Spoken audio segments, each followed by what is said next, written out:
Speaking of carrying stuff, Yes. what we got here? Well,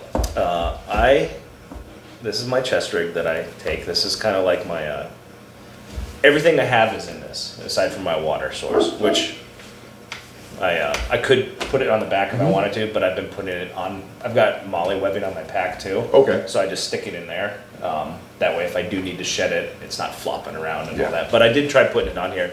It's great if you're going light, but... The minute you got to carry a day pack to it. Yeah. I like those for that, but it's a good idea to be able to put a big day pack on something, but then it's permanently attached. Right. And if you want to drop it, you can. If you put the water bladder on it, you're not carrying anything else. Exactly.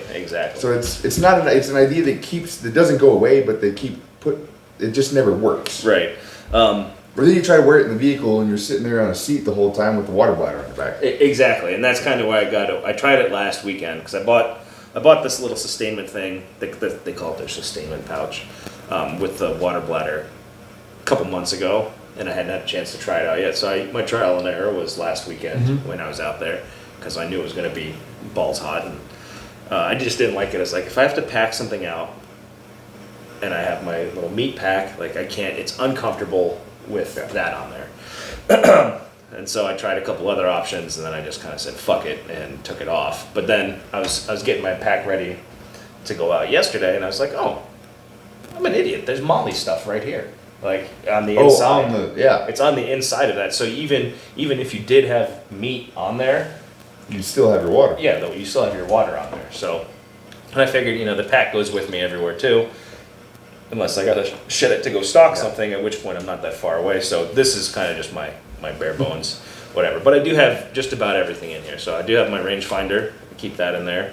And it does come, the rangefinder pouch comes with this handy cord. Like, I didn't have to buy this separate. Oh, it just came with it? Yeah, it came with it. You just run it through there. And which, if you want to know, best thing you can do, binoculars, rangefinders, tie them off. Because I lost a nice pair of 10-power binoculars out of my other pack.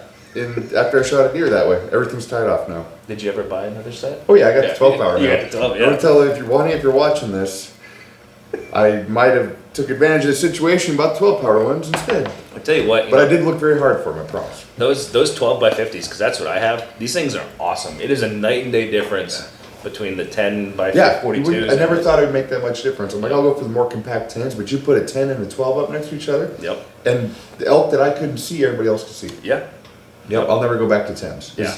You don't really have any cost for going to 12. Yeah, and the price, especially if you do like the Vortex Crossfires, it's like a $10 difference. Yeah. It's like $169 than $179. Yeah. So spend the extra $10 unless you're in the East Coast and you're not, Yeah, you don't need it if you're in the thick woods. Yeah. But anything west of the Mississippi, east of the Cascades on the coast. Yep. Yeah, anything in that terrain, you want a 12 at least. Oh yeah, for sure. Like anything bigger is a little bit excessive, have it in your vehicle, but then it's hard to stably hold it. Yep. 12 is about the perfect magnification. I definitely agree. Like I never hunted with binoculars when growing up where I did, because it was a 100-yard shot was a far shot. Yeah.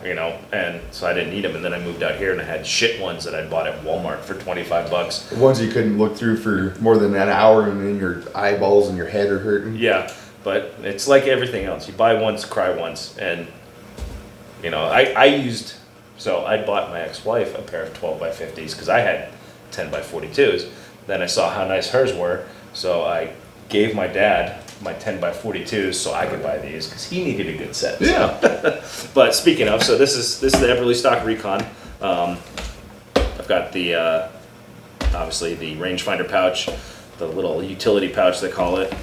The only thing I don't like about this here, this is the only thing, is I don't like these on here. I like having them tied down, but I like how my the old Sitka one was, where they're strapped up here. Attached a little higher. Yep, so when I drop them, it's hanging here, and it's not on a bungee. Not hitting you in your nuts. Exactly. Yeah. It's going to fall and smoke me right in the balls. Turkey tap yourself. Yeah, pretty much.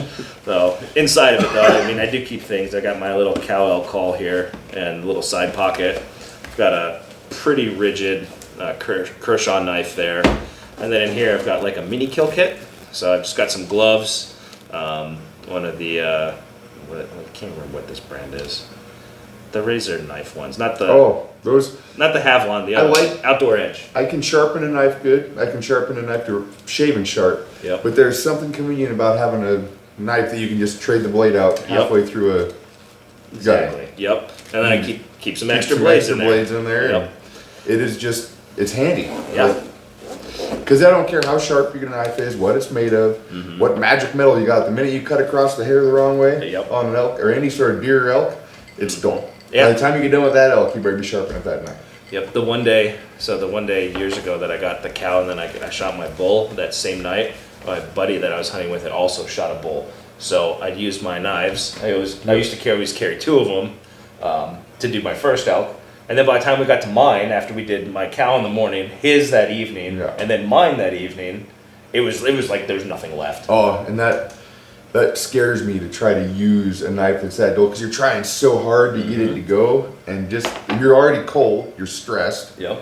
you're shaking from the adrenaline. It doesn't take nothing to stick yourself in a bad place. Yep. So yeah, I like sharp knives. Yeah, me too. And having them easily sharpenable in the field. Yeah, and I have a bigger kill kit that I keep in my pack too. That I actually have a bigger version of that knife, but it's like this long when it's opened up in case you really need to get up inside something or whatever.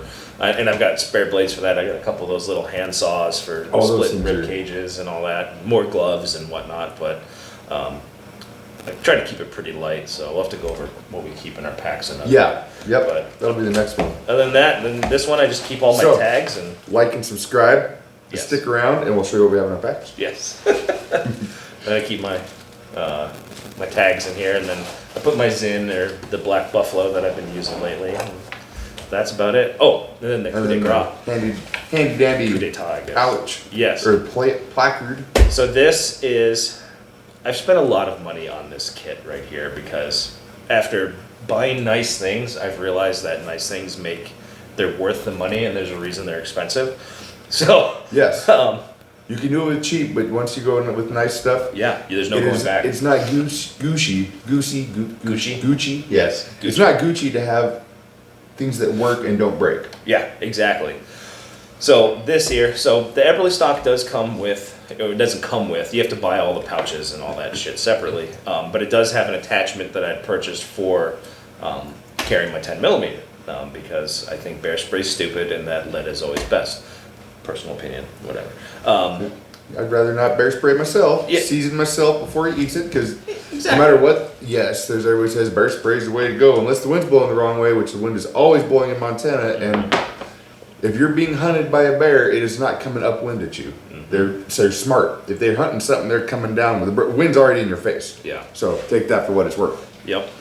So I bought the attachment and I used a lot of stuff from G Code, so I'd use G Code and my. They make good stuff. They do. They really do. I purchased a G Code attachment for my personal stuff when I was a cop. I used that on the little Molly strap that hangs underneath here, and I had a Safari Land holster, which is a little bit heavier than these Kydex ones, but I wanted to be able to take my pistol off, and if I got back to camp, put it on my belt easy enough, Yeah. right? Which G Code, that's why I really like their stuff. Problem was, the only thing I didn't like about the Eberlestock was that panel that holds that pistol on is just held on by Velcro. Yeah. Up under here, and it's just a flap. And it wobbled a lot more. So you'd be running, and this heavy-ass pistol would be slapping you right in the solar plexus and in the stomach. So I saw this, I spent the money on it, and it's a night and day difference. It's lighter. And it gives you a rigid point of drawing. It does. Where you don't have to use your other hand to pull the opposite direction. It's just there. Exactly. It is a little stiff. I have to break it in a little more. This probably look like a pussy in here, but You're not that Secret Service chick, so you can put it back in there. So yeah, good job. it's a lot easier to draw when it's on you too. Yeah. And something that a lot of people don't know is if you do want to get a little bit more out of your Kydex, and if it's too tight, and like mine, it doesn't have any way to adjust it to make it looser or tighter. Hairdryer. You just heat it up a little bit. Just to heat it That's up. how they form it. Yep. And Get it hot, press it over a mold of the pistol. Yep, but this is the Gunfighters Inc. Bino link. I don't know if you guys can see that very well. They make them for whatever you have. It just slides on here. They've got multiple points of attachment. You can angle the pistol. You can't see it up here, but all the way up until about this point is where, about almost halfway up, is where the actual pistol holster itself goes. So if you want to have a different angle to draw down, up, whatever. I went with a closed end. You have the option for open only because it's Montana, snow, dirt. The Every wind's time always you blowing. take it, if you take it off to put it down to gut an animal or something, Yep. you know, you try not to throw it in the mud, but Yeah. things shift around. Where this isn't YouTube TV. Yep. Well, it is YouTube TV, but it isn't a meat hunter where nothing ever goes wrong. Yeah, exactly.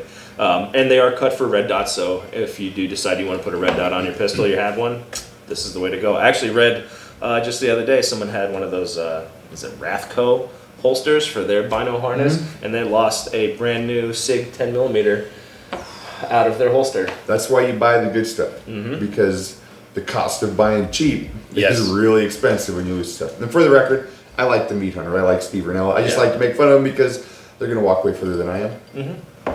And Yeah, they're not that way far. more hardcore about what they'll bring back than I am. Yeah. But anyway, back. So Okay. what we're going to show you everybody is how to be successful on public land without having to hike 20 miles into the backcountry and eat freeze-dried food for 2 weeks straight. Yes. So, And be fair, Steve, if you want to go hunting and you don't want to hike 20 miles and eat freeze-dried food for 2 weeks and drink beer and sit around a fire, let us know. We'll come with you. yeah. Yeah. Or you can come with us. So we have a Yeah, spot even too. better. Yeah, we got a big tent. Yeah. So but that's about it. I keep mine pretty light. I do like how it's compact enough to sit here. It does. I can put it on too. I'll show the viewers. Let me get this on my head here. Yep. And No, that's they make Eberlestock makes good stuff. You know, as we are both veterans, I like the modularity of all of their stuff. Like my day pack, I do have a smaller day pack, but I use the F1 mainframe for their for the meat pack, and I've got the 2 bat wings on there. I like it because if we do decide we want to backpack in somewhere, which I hope we don't, you know, I'll let you guys do that. I'm Yeah. gonna stay at the road. Exactly. But you can put your main pack on there and then put the bat wings on, drop the main pack, and you can day hunt. I keep all of my stuff that I want Well- in the bat wings. I can't say I wouldn't because we do have that plan of like backpacking in with the sleep systems. Yep. Real light, getting back in there and then coming out in the morning. That would be fun. Yep. I might do that this year. Yeah, I think we should at some If it point. doesn't, if it's not like winter before winter shows up. Yeah. Well, Corey wants to go into that one chunk of state land Yeah. on the other side of the highway, so and backpack in there for a night or two. So maybe we will. We'll just bring the sleeping bags and a fire and just be No, miserable. there's a grizzly bear though. It might get really spicy. Yeah.